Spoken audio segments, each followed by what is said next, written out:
적중하신 토토방방 가족방분들 모두 축하드립니다. 저희 가족방에서 모든 경기 언어범 및 핸디캡 최종 조합 공유해 드리고 있습니다. 적중률 높은 가족방 입장은 고정 댓글에 있는 링크로 문의해 주시기 바랍니다. 8월 24일 J리그 일본 축구 5경기 분석 시작하겠습니다. 첫 번째로 간바 오사카 대 후쿠오카 경기 알아보겠습니다. 먼저 간바는 후쿠오카와의 대진은 서로가 서로를 공략하기 어려워하는 분위기다. 일단 간바 역시 상당히 중앙 압박과 수비에 강한 편이라서 다득점 상황을 아주 잘 만드는 성향이라고 보기는 어려운 것이 사실이다.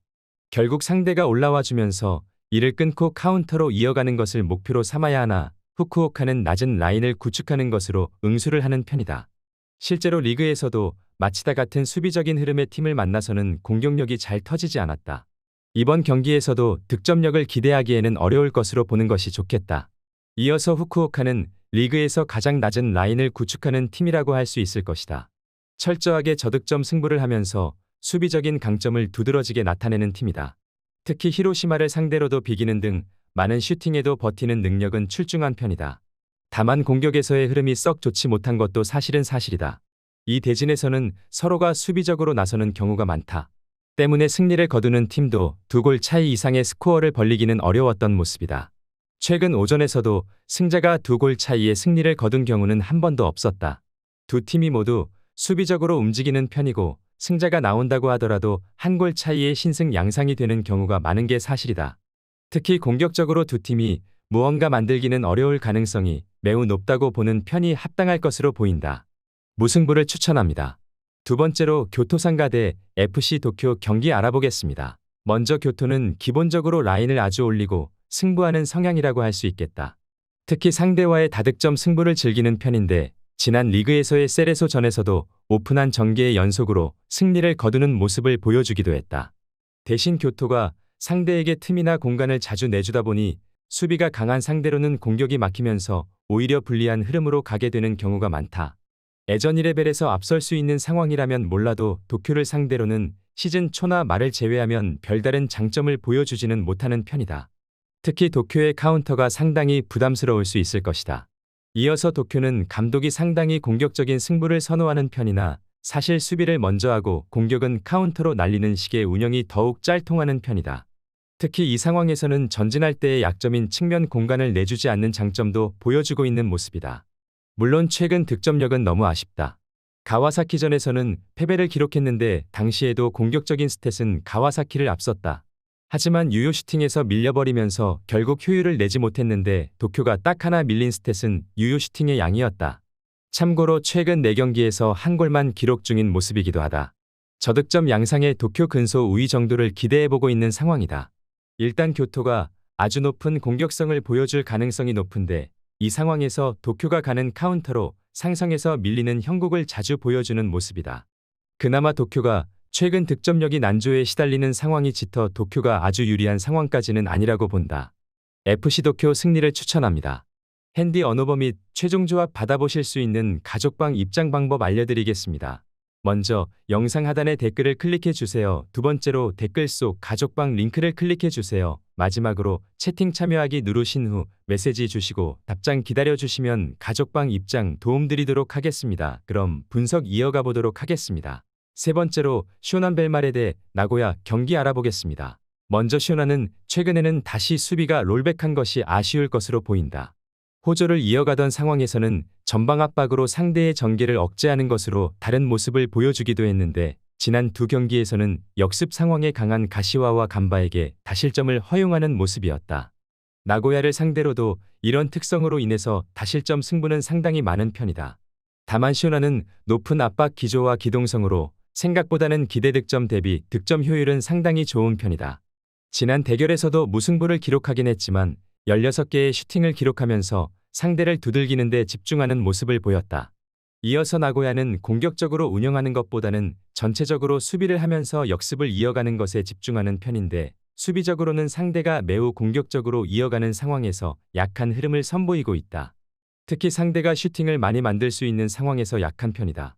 지난 경기 상대였던 히로시마 상대로도 어느 정도 일진일퇴의 흐름을 가져가는 모습이었는데 그럼에도 다득점 끝에 패배를 기록하는 경우가 꽤 많은 편이다.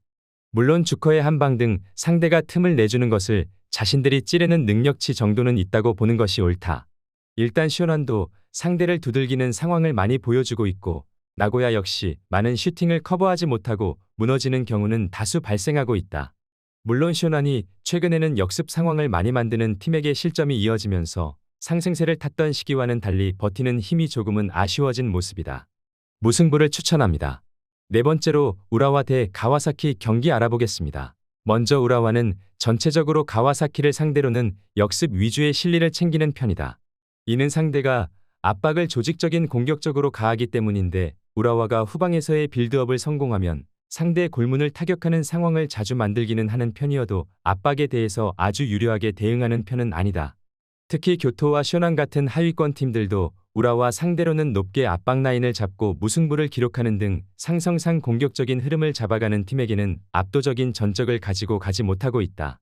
가와사키 상대로도 전체적으로 카운터 기반의 전술이 나올 가능성이 높다. 이어서 가와사키는 늘 미드필더의 역량을 동원한 공격적인 지공을 선호하는 편이다. 지난 마리노스전에서야 패배를 기록했지만 결정력이 문제였을 뿐 전개 능력 자체는 꽤 좋았다. 최근에도 가시와나 고베, 도쿄를 상대로 3골을 넣는 모습을 보여주기도 했다. 다만 가와사키의 전체적인 활동량이 아주 뛰어난 편은 아니다.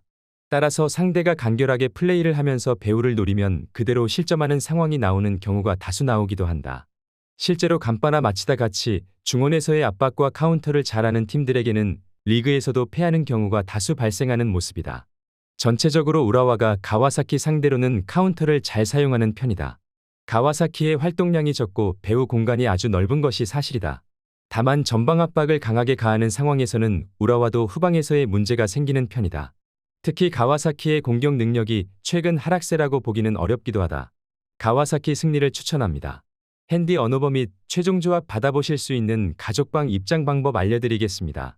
먼저 영상 하단의 댓글을 클릭해 주세요. 두 번째로 댓글 속 가족방 링크를 클릭해 주세요. 마지막으로 채팅 참여하기 누르신 후 메시지 주시고 답장 기다려 주시면 가족방 입장 도움드리도록 하겠습니다. 그럼 분석 이어가 보도록 하겠습니다. 다섯 번째로 요코하마 마리노스 대 세레소 오사카 경기 알아보겠습니다. 먼저 마리노스는 확실히 공격적인 플레이에 대한 능력은 뛰어나다. 철저하게 지공 성향을 띠는 편인데 수비진에서의 역습 대응 능력이 미숙한 흐름이기는 해도 미드필더진에서의 연계나 브라질 공격수들의 전반적인 결정력에 대해서는 여전히 신뢰를 할 수 있는 전력이라고 할 수 있을 것으로 보인다. 다만 세레소와의 전적은 전반적으로 압도적이라고 하기에는 어려웠다.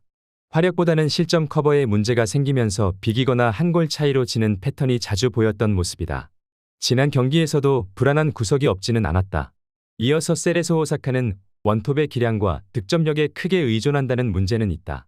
다만 마리노스를 상대로는 틈을 워낙 많이 내주는 상대의 특성을 잘 이용하는 편이고 이를 틈타서 난전 상황을 잘 만드는 흐름이다. 다만 최근에는 세레소가 강한 공격성과 압박에 강한 팀에게 약하다는 점이 포인트가 될 수 있다. 최근 리그에서 교토나 히로시마, 마치다에게 부진했는데 이 세 팀은 모두 중원과 전방에서 압박 라인을 상당히 적극적으로 운용을 하는 팀이다. 특히 세레소가 공격이 잘 통하지 않는 것도 전체적인 중원의 장악력이나 전개 능력에서의 부진한 흐름이라는 것도 설득력을 꽤 얻고 있는 편이다. 마리노스가 전체적으로 수비적인 흐름에서는 미숙한 모습이 많은 상황이다. 다만 중앙에서의 공격력에서 우위를 잡고 있고 이 화력을 바탕으로 팀의 약점이라고 할 수 있는 수비적인 난조를 커버하는 모습은 상당히 인상적이라고 할 수 있을 것이다. 세레소의 중앙 공격력도 크게 신뢰를 하기는 어려운 상황이다. 요코하마 마리노스 승리를 추천합니다.